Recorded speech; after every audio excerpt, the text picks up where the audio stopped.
Урхес сайтынын жаңы долбоору маңдай теске маек деп атап атам. Бүгүнкү биздин меймандар менен тааныштырсам, бурчта төрдө отурган майкебиз Эмиль Үмөталиев, Кыргыз концепт ишканасынын жетекчиси, белгилүү бизнесмен, коомдук ишмер, анан кандай десем, биздин коомду алдыга сүйрөй турган бир абийирдашчылык чөйрөнүн өкүлү.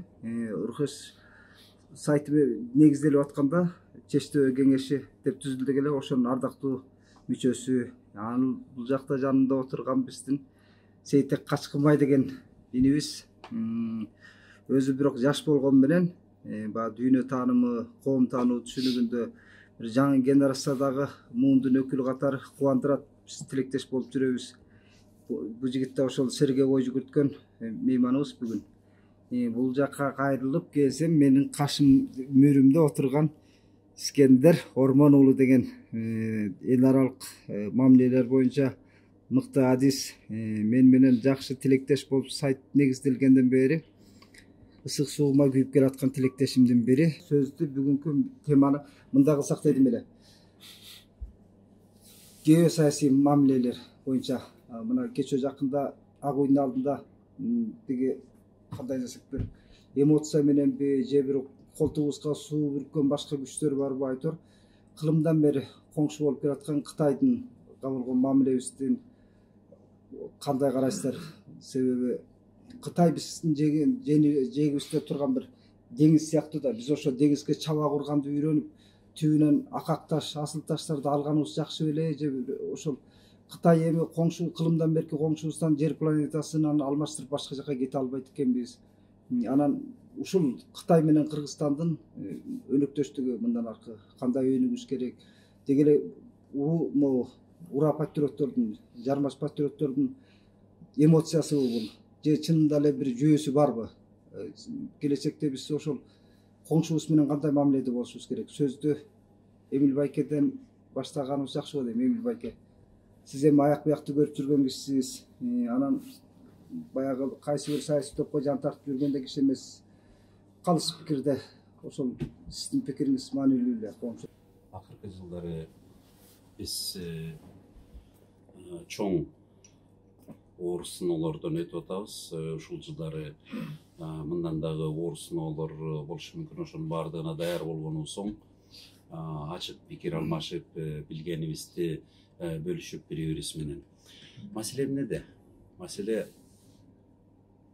Кыргыз акыркы 150 жылдан бери өзгөчө дүйнөнү кандай таанып калды эле, кимдин көз карашы менен таанып калды эле, кайсы баалуулуктун негизинде таанып калды эле.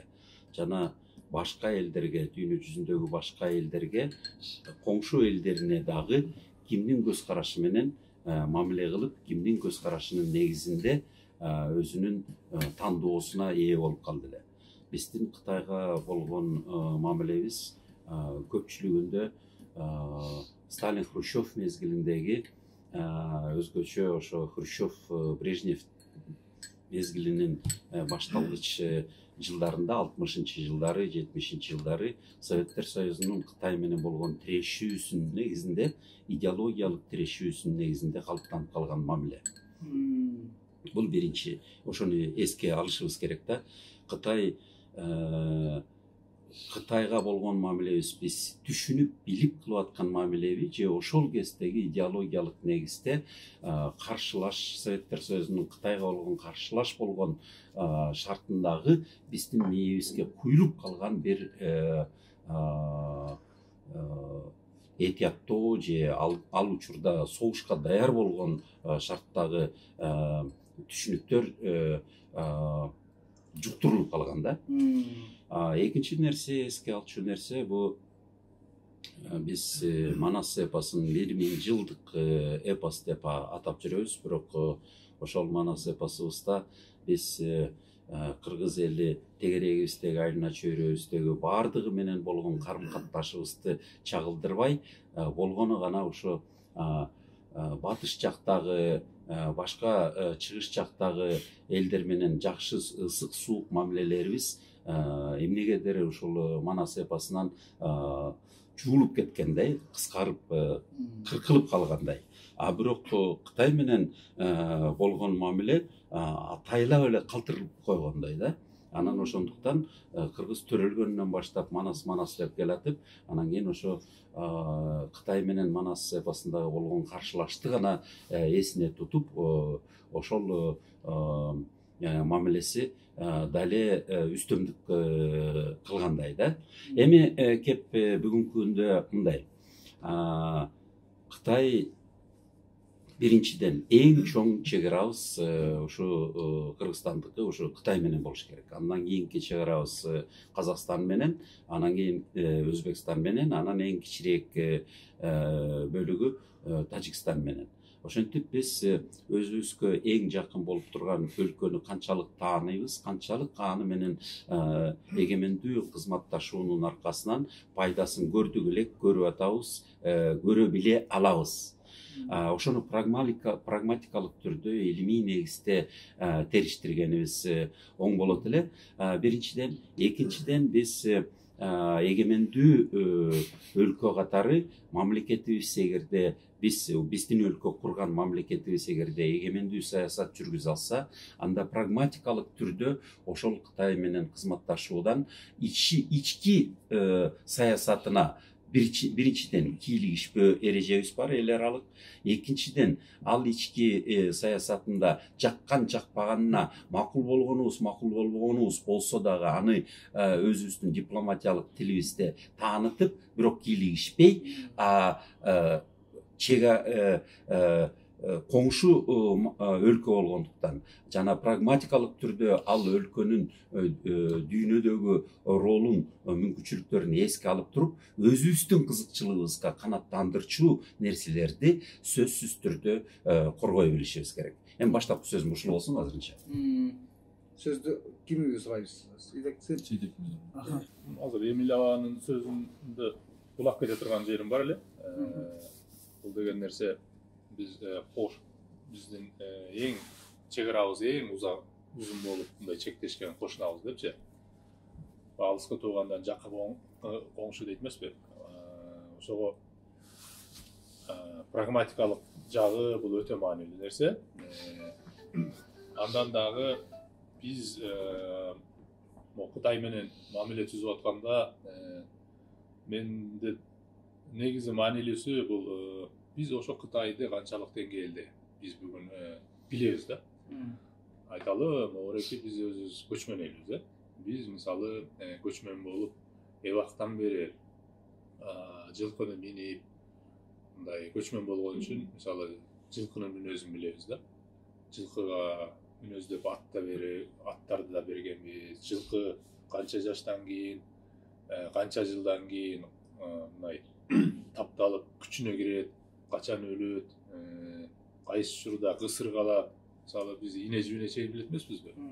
Ошол сыяктуу биз дагы бүгүн дүйнө жүзүндө мына экинчи экономика болуп аткан чоң феномен Кытайды канчалык деңгээлде биз түшүнүп билгенбиз?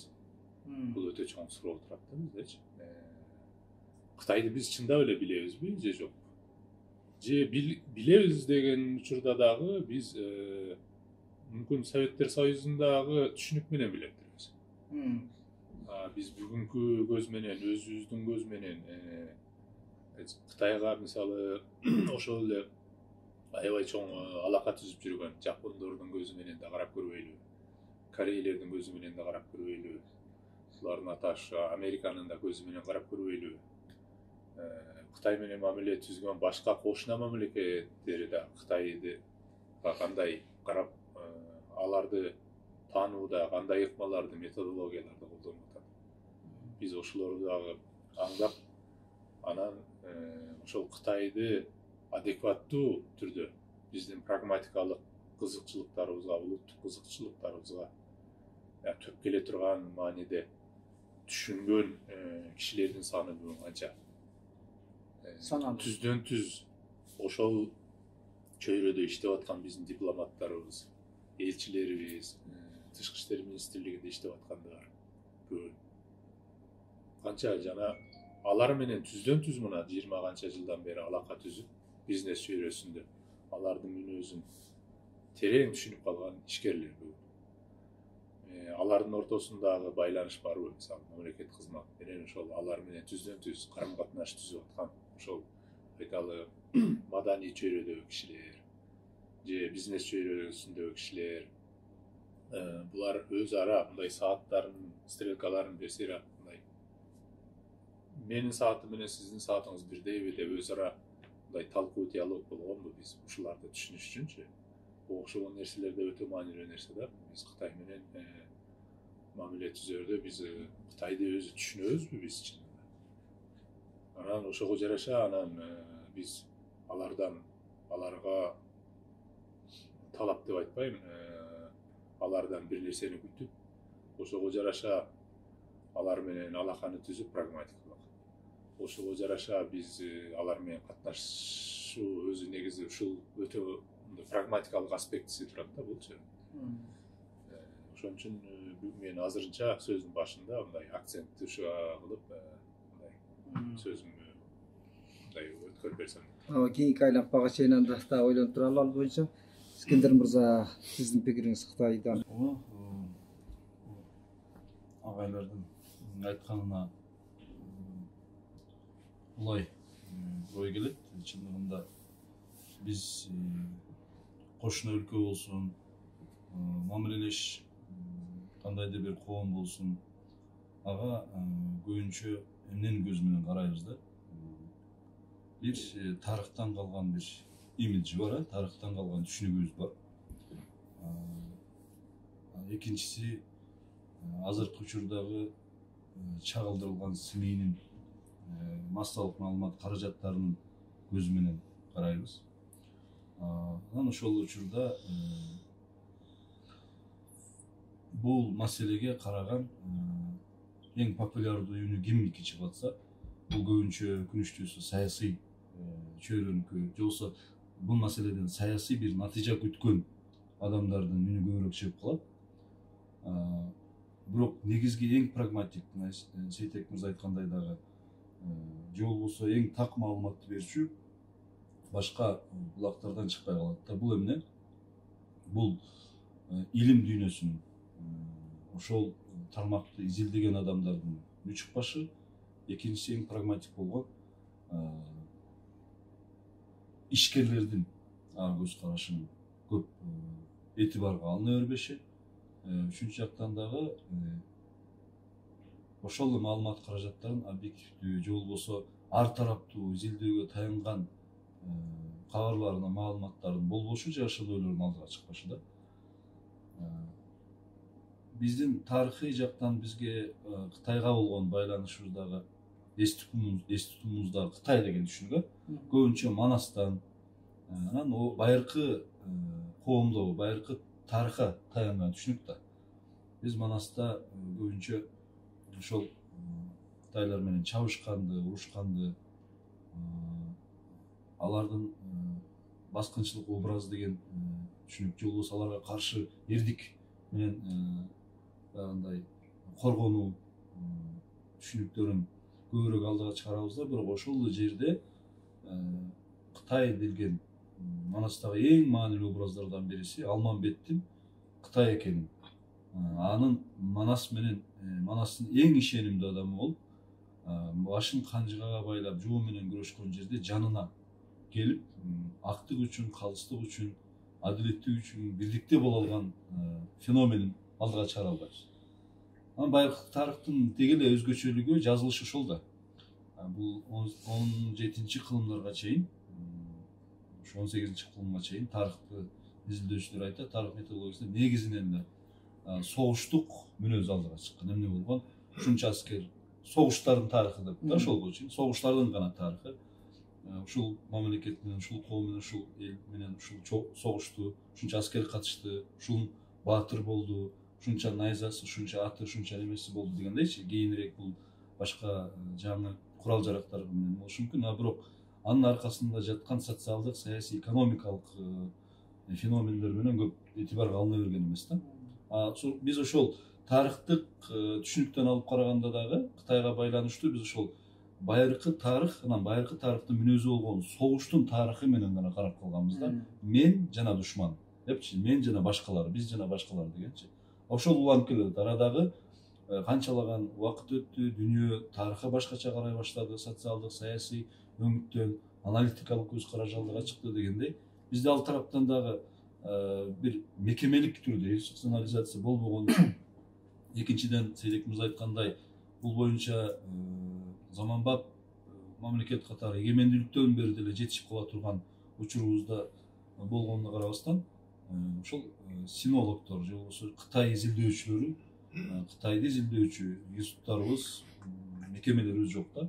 Азырга чейин Кытай изилдөө институт деген бир институт жок. Биз Кытайды же эски тарыхтын немеси менен, согуштун тарыхы менен, же болбосо азыркы маалымат каражаттарынын саясий өңүттөн белгилүү кызыкчылыктарды көздөгөн гана күзгү менен карап калганга мажбур болуп калдык да. Туура.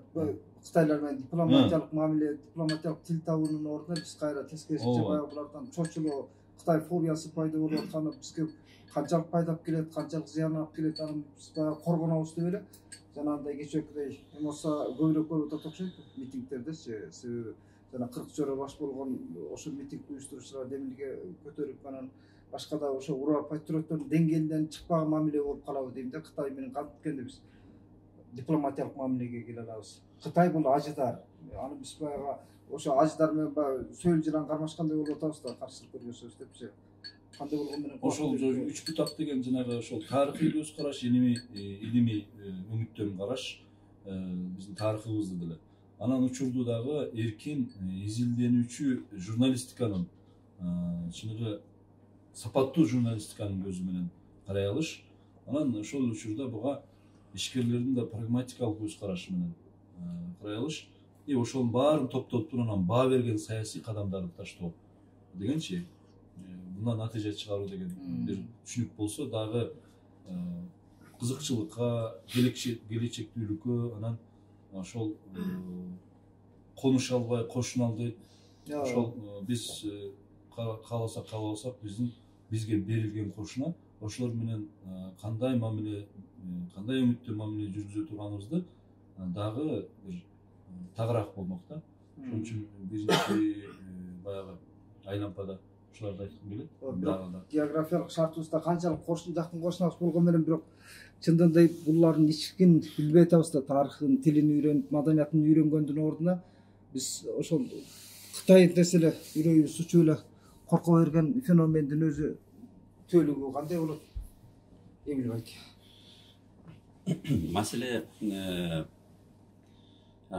Маселени дагы башка жакта көздөй бурганыбыз оң да. Бул орусча подмена понятий деген саясий эксперттик илимий бир термин бар.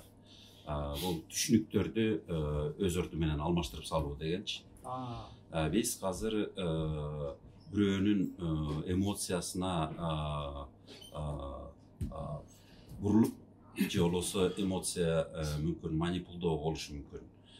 Түбү кайдан чыгып атканы азырынча мен үчүн белгисиз. Бирок ошол жерде проблема барбы жокпу? Аны изилдеш керек да.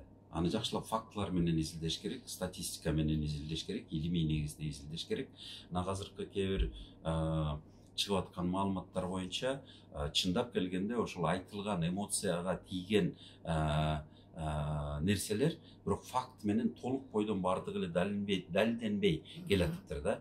Жана кыргыз кыздарды аял кылып атышат деген бир коркунучтуу, көңүлгө жакпаган нерсе, кээ бирөөнүн көңүлүнө жакпаган нерсе деле аныкталбай аткан сыйктуу. Анткени кайсы бир убакыттын мөөнөтүнүн ичинде болгону эле бир 56 деп, ал 1 жылдын ичиндеби, канча убакыттын ичинде? Жүрөк учурган деле фактын ал бир нече жылдын ичинде. Бир нече жылдын ичинде болсун ошо. Бир нече жыл болсо деле баары бир кыргыз кыз аялдардын чет элдиктерге турмушка чыккандардын арасында бул кытайлар эң биринчи орунда эмес экен. Анан ошо бир нече жылдын ичинде болгону 56 киши экен. Ага караганда оруска турмушка чыккандар көп, ага караганда түрккө турмушка чыккандар көп деп ошондой бир статистика адистердин бирөөнүсү менен айтылып келди. Ошентип биринчи проблеманы эмоцияны жараткан проблеманы аныктоосун, илимий аныктоосун талап кылышыбыз керек. Мүмкүн бардыр проблема. Анан эгерде проблема болсо, ал проблеманын себепкери Кытайбы же биздин жетекчилерби? Кытайбы же биздин коррупциябы? Кытайбы же биздин туруксуз же болбосо орунсуз же болбосо акылсыз саясатыбызбы? Кытай эмес биздин чыккынчылар ошол жерден сатылып, ошол жерден бир эрежелерди бузуп, ошолордун кылыгынан ошол проблема мүмкүн кээ бир кишилердин көңүлүнө тийип аткандыр. Ошондуктан мен көпчүлүк учурда ушу түшүнүктөрдү ордуна алмаштырбай, биз акыл эстүү өзүбүз илимдин негизинде биринчиден проблеманы тереңирээк таанып, аны четке какпай. Эгерде айтылып атса бар бир проблема, аны тааныганга аракет кылышыбыз керек. Ошол проблеманын тереңдигин тааныганга аракет кылышыбыз керек. Сандын негизинде, фактылардын негизинде, анын аркасынан проблеманы жаратуучу биз тарап болуп чыгабыз да. Анткени бул биздин жерибиз, биздин мамлекетибиздин колунда. Ошончолук биздин мамлекетибиздин колун кайрып же болбосо аларды мажбурлап аткан учур болсо, ошол далилденсе, анда баарыбыз тура калып туруп коргонолу. Жок, эгерде биздин мамлекетибизди эч ким мажбурлабай эле ал жерден сатылып кеткен адамдар болуп коррупцияга айландырып, анан ошол былыткан нерселерге жол берип атса, биз өзүбүздөн көрүп, өзүбүздү тазалайлы. Жакшы пикир. Сейтек, сен жанагы статистика жөнүндө да сен көбүрөөк негизи Олжеке, могу Кыргыз менен Кытай алакасы деп атканда өзгөчө азыр мына дуулдап чыгып атышпайбы? Анан ушунун негизи Кыргыз-Кытай алакасындагы могу акыры көтөрүлүп аткан проблемалардын себеби эмне? Булар ушу бизге кытайлар көбөйүп кетип, ушул проблема көбөйүп атабы же дагы бир башка себептери болуп атабы деп мындай суралып атат да. Бир кечээ эле ар тарап деген көрсөтүүдө айттым эле, бирок ошол кайталап деле койсоң. Ошону дагы бир кайталап кетейин. Негизи мен эки проблеманы мындай көтөрүп атам да. Кыргыз-Кытай алакасында биз бүгүн көрүп аткан мына ошол ТЭЦ проблемасын көрдүк, ошо көп турмушка чыгып кетип атат деген проблема деп айтып атышат бирөөлөр үчүн да бул. Мен бул проблемасы экенин билбейм, азыр айта албайм. Мына Кытайдын ичиндеги этникалык кыргыздардын азыр мындай жабырып калышы деп бир топ удуу чыкты да. Анан могу айталы ошол чаткалды алабыканы айталы, ал жерде лицензияларды алып, анан кытайлар ошо Кыргыздын алтынын баарын эле казып кетип атат. Инфраструктура өзгөрбөй атат го, элдер кыйналып эле атпайбы деп атат да. Бунун баары Кытай баскынчы болуп баратат деген өңүттү айтып атышат. Негизи ушундай Кыргыз-Кытай ортосундагы азыркы моундай акыркы мезгилде чыккан деп айтылган проблемалардын, айрым проблемалардын себебинин бири бул биздин ички коррупция да. Бул биздин ички коррупция. Биз билебиз, мамлекеттик институттар бизде, мен баардыгы деп айтпайм, арасынан татыктуу кишилер да иштеп калган учур бар, бирок биз билебиз, бүгүнкү күнгө чейин көпчүлүк учурда телефон укук деген түшүнүк бар бизде. Маселелердин көбү телефон менен чечилет да. Ошого жараша бизде мамлекеттик институттарда дагы ошол коррупциялашкан саткын жетекчилердин көбүнчө иштеп калганын биз билебиз. Ошолор мыйзамсыз лицензияларды мүмкүн карабай туруп оңго солго сатып атканы, окшогон проблемаларды алып келип атат да негизичи. Жалпы мисалы айталы, ошондо ТЭЦти айталы. Оюмча ал жерде ТЭЦти жүргүзүп атканда ошондой шартка ылайыкташтырып, ошол жердеги колдонула турган акчаларды ошол ыңгайлуулукта, ошол тартип менен, ошол эреже менен колдонууну чечкен кайра эле бизде. Туурабы? Ошон үчүн бул жерде негизги проблеманы биз өзүбүздөн көрүшүбүз керек да. Мамлекеттик институттарда чиновниктердин канчалык деңгээлде коррупциядан алыс экенин биз жок мына тилекке каршы далил көрсөтүп атат. Corruption дүйнөдө мисалы коррупциянын деңгээлин изилдеген мындай Transparency International деген эл аралык уюм бар. Ал жерде биз канча жылдан бери эле 136-132ден өйдө көтөрүлө албай койдук. 136-132 дегени деле бул жакшырып кеткендиктен эмес, мисалы 4 орун. Бул болгону методология өзгөрүп, мисалы 4 же 5 өлкө 132ден 137 орунга чейин бирдей деңгээлде турат деп шарттуу түрдө 32ге келип калганыбыз эле болбосо. Бирок мындай өзгөрүү болгон жок деген түшүнүк. Бул бирisi. Бул экинчи чоң проблема бул Бишкек Пекин деген азыр темир жолу курулаш керек деген мындай стратегиялык проект канча жылдан бери айтылып жүрөт, 20 канча жылдан беричи. Эгер бул жол бүтүп кала турган болсо, Бишкек Пекин бул жалпы кыргыз өлкөсүн, кыргыз улусун чоң изоляциядан алып чыга турган бизге канал болот. Кытай бул океан, Соода океаны да мындайча айткандачы. Биз Кытай аркылуу бир эле өлкө аркылуу эгер биз темир жолун кура алсак, Кытай аркылуу биз Шандун деген жарым арал турат, Сары деңизге чыга турган. Сары деңиз билесиз, түз Тынч океан менен уланат. Сина деңизи, андан ары Тынч океандан ары билебиз, түз эле биз Мексикага, Калифорния, Америкага барсак болот. Бул жакта Латын Америкасы толук ачылат, түштүк чыгыш Азия, Австралия, Жаңы Зеландия, ошол Жапан, Корея менен түз соода кылган күнчүлүк түзүлүп атат. Ошондон керек болсо Инд океанга чыксак болот. Инд океан аркылуу Индиядан ары Африкага чейин Сауд Аравиясынан бензин алып келгенге делечи, мисалы, мүмкүнчүлүктөр бар да. Ушунун баары стратегиялык жактан кыргыз мамлекети үчүн эң сонун проект болуп атат. Бирок ушуга тоскоол болуп аткан, ушуну кызганып аткан үчүнчү күчтөр деп айтсак. Мүмкүн үчүнчү күч деген түз эле айтсак, Россия деп эле айтсак кандай болот? Себеби Россиянын маалыматтык каражаттары ушул айдын буга ошол демек азыр Кыргыз Кытай Бишкек Пекин темир жолу эгер бүтүп калса, ошол Леюнгаң менен ал жака жол портко чыгып кете турган болсок, анда биздин соодабыз түздөн түз эле ушул өлкөлөр менен көбөйүп, Орусия менен болгон үлүшүбүз, соода үлүшүбүз, соода көлөмүбүз азаяры мындай айкын ачык болуп калат да. Анан арийне бул жерде ал өлкө өзүнүн кызыкчылыгын коргоп, ойлоп, мүмкүн болушунча ушундай кандай десем, ызычууларды салабы же башка жолдорду салабы. Алар да билет биздин чиновниктер мындай саткын экенинчи, коррупциялашкан экенин билет. Алар дагы бизге опузалашы мүмкүн, коркутушу мүмкүн, сатып алышы мүмкүн, алдашы мүмкүн. Кыскасы буга биздин талдуу жерлерди билген үчүн алар мүмкүн болгон ошол ыкмаларды колдонуп, ушу Кыргыз-Кытай мамилесинин салкындап, суук болушуна мындай аракетин аябайт деп ойлойм да.